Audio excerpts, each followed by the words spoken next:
Today's video is for those of you out there who own rental properties. We're going to go over 9 tax deductions that everyone that owns a rental property should be taking. Let's dive in. If you own a rental property, then typically you're going to be filing what's called a Schedule E.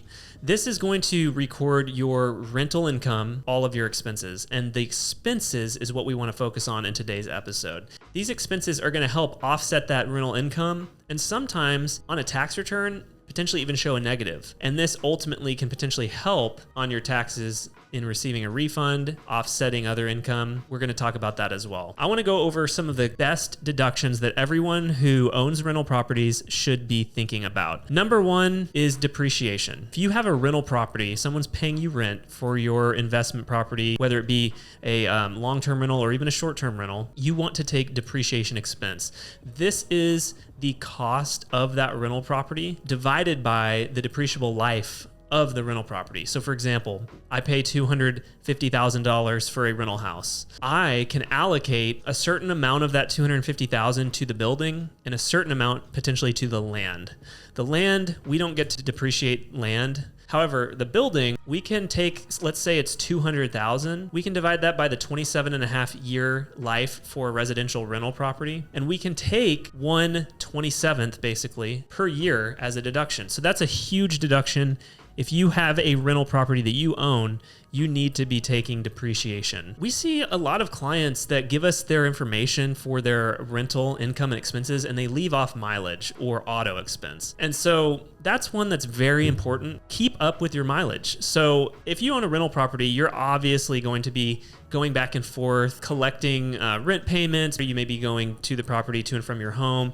So you want to keep up with your mileage and take that auto deduction. That's a great one. Another big one is repairs. A lot of times when you purchase a rental property, at the beginning, there are maybe improvements, but then as you own the property, each year, you're probably putting money into it for repair and maintenance. So that's obviously an important thing to keep track of. If you have to replace the HVAC, pull out the carpet and put in new carpet, these are obvious expenses that you want to make sure that you're keeping track of throughout the year so that you can ultimately deduct them against the rental income that you receive. Another big one is going to be your property taxes. If you own a property, you're going to have property taxes. And so we want to make sure that you're deducting your property taxes against your rental income. Each year you should receive a property tax bill. Maybe if you have a mortgage on the property, it's going through escrow, so you're not even so much thinking about it, but you want to make sure that you're looking at that each year, how much you paid in property taxes and taking that deduction. The 5th deduction is going to be your mortgage interest. Now, if you purchase the property outright, it's possible that you don't have a mortgage, but a lot of people are paying a mortgage, and so they're going to have mortgage interest. So it's important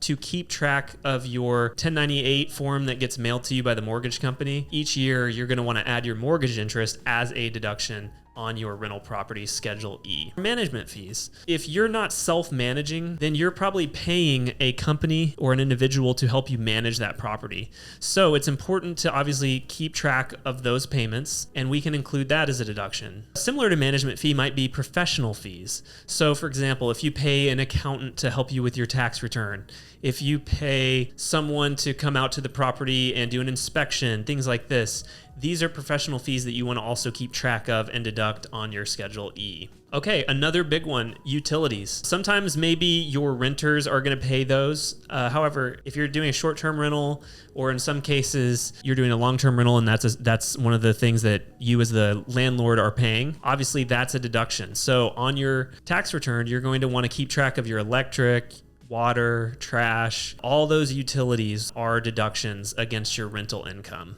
So that's a huge one. An HOA. A lot of neighborhoods and communities have a homeowners association. Obviously, if you pay that annually, maybe you pay it monthly, that's a deduction for your rental property. So you want to make sure to keep track of your HOA fees because that's going to be a great deduction to add as well. We just went over 9 of the most common deductions that we see for rental property business owners. A few more that I'd just like to spitball real quickly would be bank fees, credit card interest, supplies, office/home office deductions. We've done videos on these topics, so check those out. Earlier, we talked about depreciation, and I talked about taking 1/27th of your purchase price. However, we've done videos about cost segregation analysis, and there are ways that you can accelerate that depreciation and take more of a deduction up front. Check that video out about cost segregation analysis, also linked below. If you found today's video helpful, please give us a thumbs up, consider subscribing to the channel, and again, thanks so much for watching, and we will see you next time.